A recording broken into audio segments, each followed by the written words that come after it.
Bonjour et bienvenue pour cette vidéo sur l'asthme qui touche plus de 4 millions de personnes en France et qui se déclenche le plus souvent pendant l'enfance. L'asthme touche 5 à 7% des adultes et la prévalence a doublé ces 20 dernières années.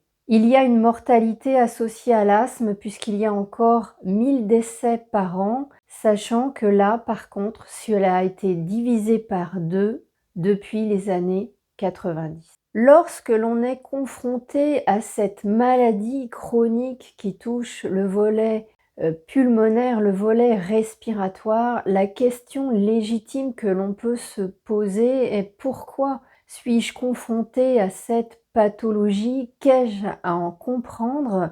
Pourquoi s'est-elle déclenchée et comment faire en sorte de s'en sortir?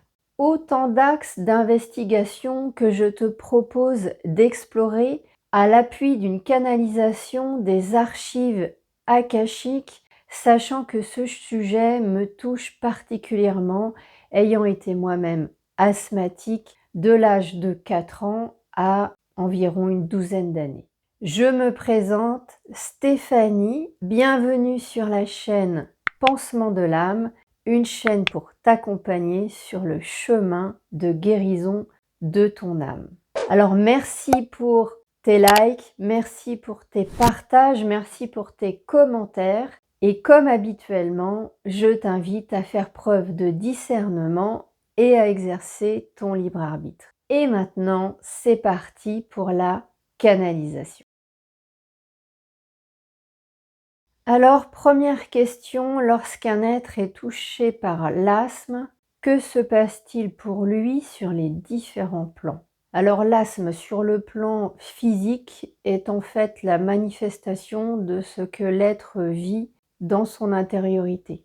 Donc sur le plan physique, il se sent étouffé, entravé, amoindri, il se sent victime aussi d'une situation, d'une relation. Il est en souffrance, il ne voit pas comment faire, comment s'en sortir. Et la pathologie est en réalité un moyen d'expression de ce qu'il vit et de sa souffrance. C'est une forme d'appel au secours sur 2 niveaux. Un appel au secours vis-à-vis de son entourage, mais également un appel au secours plus intérieur. C'est une espèce de demande ou d'engagement, de dialogue avec son intériorité. Donc quelque part, c'est un appel au secours vis-à-vis de son âme. Mais évidemment, c'est inconscient pour l'être. Voilà. Donc sur le plan émotionnel, l'être est saturé, est en trop plein.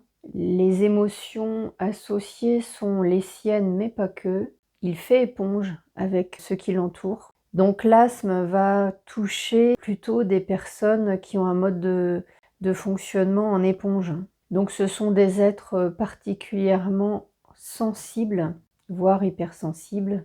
Et cette caractéristique les met en difficulté parce qu'ils n'arrivent pas à gérer cette hypersensibilité, cette caractéristique-là, d'où le fait que ça s'enclenche beaucoup pendant l'enfance, puisque déjà un enfant naturellement, lorsqu'il est en bas âge, il est de toute façon en interconnexion forte avec son entourage. Mais si en plus il a ces caractéristiques d'hypersensibilité, de fonctionnement en éponge, eh bien ça ne vient que renforcer en fait la difficulté qu'il peut rencontrer. Donc l'asthme se mettra en place si l'être ne se sent pas bien dans son environnement, dans le contexte dans lequel il expérimente sa vie. Alors que ça soit un contexte familial ou que ça soit autre chose. Parce que là du coup, je ne sais pas pourquoi, mais j'ai les enfants placés également, ceux qui vont être élevés dans des familles d'accueil, dans des centres. Là, clairement, le terrain sera propice à déclencher de l'asthme. Alors, si l'asthme se déclenche à l'âge adulte, c'est qu'il y aura eu un changement de contexte, un changement de milieu, un changement d'expérimentation quelque part de la vie de l'être et que à ce moment-là, il se retrouvera en souffrance Donc toujours pareil, hein, ce sont des êtres plutôt, hypersensibles, éponges, qui dans un environnement aride, voire toxique, va les mettre en souffrance. Ils vont pas arriver et s'ils n'arrivent pas en fait à s'en détacher ou à prendre, la tangente, j'ai et bien du coup, à un moment donné, ils vont déclencher de l'asthme, qui sera là aussi un appel au secours. Un appel, vers l'extérieur et vers l'intérieur de demande d'aide. Et d'un point de vue spirituel, cela traduit un besoin pour l'être de connexion à son âme. Inconsciemment, en fait, l'être cherche à recréer du lien, à recréer de la connexion avec son âme, avec le divin. Il ne le ressent plus, il se sent coupé en fait de sa connexion, divine et en fait il cherche. Là j'ai une image d'un GPS qui cherche à se connecter en fait au transpondeur quoi, à la balise qui envoie les signaux et en fait, l'être il scanne, il scanne, il scanne, il scanne, dans c'est comme s'il scannait dans tous les plans, dans tout, il cherche à se connecter quelque part à son être et puis il est en permanence à boucler, à chercher, à chercher, à chercher et en fait il s'épuise. Il s'épuise donc d'un point de vue spirituel, l'asthme en fait traduit un ressenti de déconnexion de son âme et de la souffrance profonde qui y est associée et donc de la recherche éperdue de reconnexion à son âme. Alors on y a un petit peu répondu, mais j'ai quand même posé ma deuxième question qui était, pourquoi un être, se voit, confronté à cette pathologie-là? Et quel est l'élément déclencheur, la temporalité en fait qui fait qu'il vit cette pathologie, à ce moment-là de sa vie? Alors les êtres qui sont touchés par l'asthme sont des êtres qui ont un besoin profond de spiritualité et qui n'en ont pas. Au moment où la pathologie s'exprime, clairement, ils en sont coupés. Pour eux, ça les fait dépérir, en fait, hein.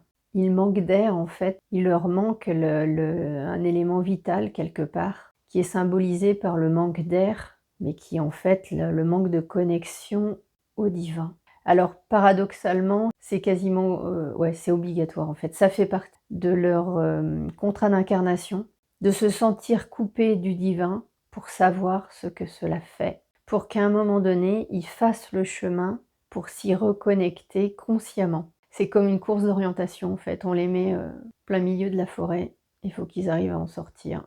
Bon bah là c'est pareil. Ils s'incarnent sur terre et on les coupe du divin, enfin ils se coupent, hein, du divin, donc au moment où ils font le choix avant d'arriver, avant de s'incarner, juste avant, ils font le choix, hein, de couper la connexion pour voir ce que ça fera, voir quel sera le vécu associé et s'ils arrivent à retrouver le chemin originel, la connexion divine. C'est magnifique, hein. Enfin l'expérience est magnifique. Après l'asthme l'est pas du tout, mais donc spirituellement c'est très, très fort, hein, comme expérience en réalité. Donc tant que l'être est confronté à l'asthme, c'est qu'il n'a pas retrouvé le chemin et qu'il est toujours en recherche. Et le déclenchement, en fait, se fera au moment où finalement, inconsciemment, il s'apercevra que cette connexion lui manque. Et pour l'être incarné, ça sera un ressenti quelque part de vide, de non-sens de la vie. Pourquoi suis-je là? Qu'est-ce que je suis venu faire ici? Est-ce que la vie vaut le coup d'être vécue? Autant de questions qui seront formalisées ou non, mais qui trotteront quelque part, dans le vécu de l'être. Donc plus son milieu sera fermé à tout ça, alors le milieu peut ne pas être toxique, mais être totalement, fermé à ça. Ce qui fait que et d'ailleurs, bah, l'être aura tendance à choisir un milieu de ce type-là, pour pouvoir avoir l'expérience associée la plus profonde, quelque part. Donc vaut mieux effectivement être lâché au milieu, de l'Amazonie. L'expérience sera plus forte que d'être, lâché au milieu du bois de Boulogne. Parce que le chemin quelque part pour, en sortir, clairement il fera plus travailler, donc ça sera plus difficile. Mais, l'aboutissement, ah là j'ai le Là, j'ai l'image du marathon, effectivement, quand on s'inscrit dans un marathon et qu'on est moyennement entraîné, quand on arrive au bout, c'est une victoire sur soi extraordinaire. Et bien là, c'est la même chose. Donc l'être qui, souhaite vivre cette déconnexion, au divin pour pouvoir, consciemment, à un moment donné, la retrouver, choisira plutôt un milieu qui donc est coupé, voilà. Donc soit c'est son milieu de départ, donc sa famille, soit ça se présentera un peu plus tard dans sa vie, par rapport au milieu professionnel dans lequel il sera ou dans le milieu amical, social dans lequel il évoluera et c'est pour ça qu'il peut y avoir des déclenchements d'asthme un peu plus tard, à l'âge adulte. Donc là, j'ai l'image de quelqu'un qui va partir dans une activité professionnelle où il va se noyer, quoi. Ouais, j'ai l'image d'un commercial, en fait, à qui on va demander, tellement de choses, on va, sucer son énergie et après sucer la substantifique moelle, donc il va se vider et il va se perdre dans tout ça et il va se perdre, donc il va se déconnecter ou du divin s'il l'était ou alors il va à un moment donné, tellement être en difficulté que c'est là où il aura besoin de retrouver une connexion au divin et donc le chemin, c'est comme le chemin de Compostelle, hein, c'est pas l'arrivée qui compte, c'est le chemin. Donc l'asthme traduit tout ça. Alors ma question numéro 3, c'était peut-on prévenir, la survenue de cette pathologie et lorsque l'on est dedans, comment s'en sortir? Alors la prévenir, de fait, ça va être, difficile puisque ça fait partie de l'expérience, choisie par l'âme dans cette incarnation. Donc la prévenir, c'est quasi impossible à moins de, finalement, trouver sa connexion au divin, très, très vite et spontanément, mais quelque part, ça devrait pas se produire en réalité, puisque c'était pas le souhait de l'âme. Donc si cette pathologie est prévue, elle est inéluctable. Par contre, la durée de la pathologie et l'ampleur de son expression va dépendre de la capacité de l'être à se reconnecter à son âme et donc à son moi supérieur, c'est-à-dire à sa conscience et donc au divin. Mais il y a une gradation, ça va se faire par étapes. C'est un processus itératif qui permet progressivement une reconnexion à sa divinité. C'est magnifique, hein. C'est particulièrement, challengeant, mais c'est particulièrement noble en fait comme, processus, hein. Alors en introduction, on a vu qu'il y avait encore 1000 décès par an en France d'asthme. Donc je vais demander qu'est-ce qui fait ça peut aller jusqu'au décès? Alors ça va concerner les êtres qui vont, freiner. Alors c'est un peu paradoxal et d'un côté, ils vont chercher la reconnexion et d'un autre côté, ils vont freiner les changements qu'ils ont à opérer pour pouvoir se reconnecter en profondeur à qui ils sont. Cela va être trop difficile pour eux. Ils vont freiner. Mais alors freiner, freiner, hein, la joie des freins, en fait, ça va au rouge, quoi. Ça fume et ça freine, ça freine. Et donc, pour, différentes raisons qui sont liées à leur histoire, hein. Leur histoire, karmique, hein, essentiellement. Ouais, et l'étranger n'agira pas ou peu. C'est vraiment le karmique qu'ils portent, qu'ils n'ont pas réglé, qui va les empêcher d'aller, au bout de cette expérience qu'ils se sont fixés dans cette incarnation. Et quelque part, c'est comme s'ils avaient choisi un challenge qui est au-delà de ce qu'ils sont en capacité de faire. Ils se sont challengés, mais oui, mais quelque part, alors ils auraient peut-être pu y arriver, mais ça va faire trop. Et donc du coup, eh bien, ils vont vivre l'asthme jusqu'au bout. Et le manque, la souffrance associée à la déconnexion à leur divinité, la connexion à ce qu'ils sont va tellement leur manquer qu'à un moment donné, en fait, c'est une forme de suicide, hein. C'est une forme de suicide, de rupture du contrat d'âme, hein, mais par la pathologie. Donc tout sera inconscient, hein. Les êtres ne feront aucun acte physique sur eux-mêmes, hein, mais quelque part, ils provoqueront leur départ de cette incarnation. Par dépit, par épuisement, par incapacité à dépasser leurs limites, à dépasser leur paradigme et tout ce qu'ils portent, donc leurs croyances, leurs blessures, leurs schémas. Alors pour autant, ils auront cheminé, hein. Ils auront cheminé, mais pas suffisamment pour arriver à cette reconnexion. Donc il faudra qu'ils reviennent. Il faudra qu'ils reviennent pour terminer, aller plus loin, arriver à franchir la ligne d'arrivée de leur propre marathon quelque part. Il y a vraiment une bienveillance à avoir pour ces êtres qui ont choisi un challenge, vraiment très, très important. Et donc c'est un peu paradoxal parce qu'ils paraissent diminuer de par leur pathologie alors qu'en fait, quelque part ça les fait grandir. Alors je vais demander quel est le message des guides à notre intention concernant l'asthme.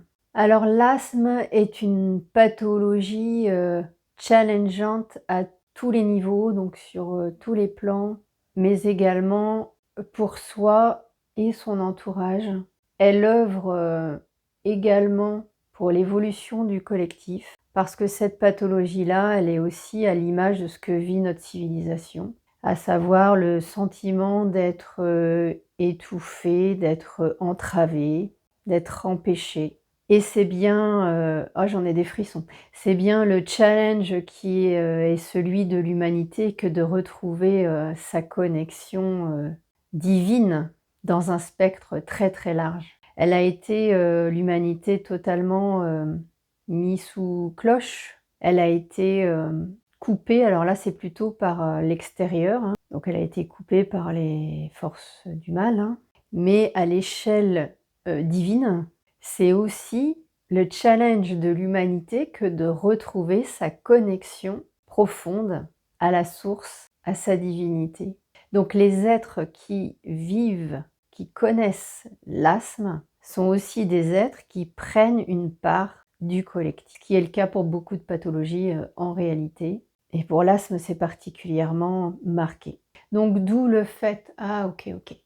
D'où le fait que l'asthme, le nombre de personnes touchées par l'asthme a doublé et qu'il y a de moins en moins de mortalité puisqu'il y a de plus en plus d'êtres qui retrouvent leur connexion au divin. Et donc à terme, l'asthme va disparaître totalement de la surface de la planète. C'est une maladie de l'étape transitoire d'évolution de l'humanité. Et il y a bien un côté divin, enfin ça fait partie du plan divin quelque part, que l'humanité ait été coupée de la source pour pouvoir en retrouver le chemin en conscience. Et donc passer à un nouveau stade de l'humanité, dans des fréquences beaucoup plus élevées, où la conscience sera une dimension à part entière. Merci, merci, merci les guides pour ce message extrêmement puissant et l'énergie que dégage ce message. Waouh! On a l'impression que les messages montent en gamme, hein, quand même, clairement. Donc voilà pour la vidéo d'aujourd'hui sur l'asthme. Si vous souhaitez aller plus loin à titre individuel et explorer ce que cela induit pour vous, n'hésitez pas à prendre contact. Mes coordonnées sont en barre de description pour un rendez-vous de l'âme. Alors là, je reçois un message en fait sur le fait qu'il pourrait être opportun que je fasse un soin énergétique spécifique pour les personnes qui sont concernées par l'asthme. Donc je prends note de cette proposition des guides.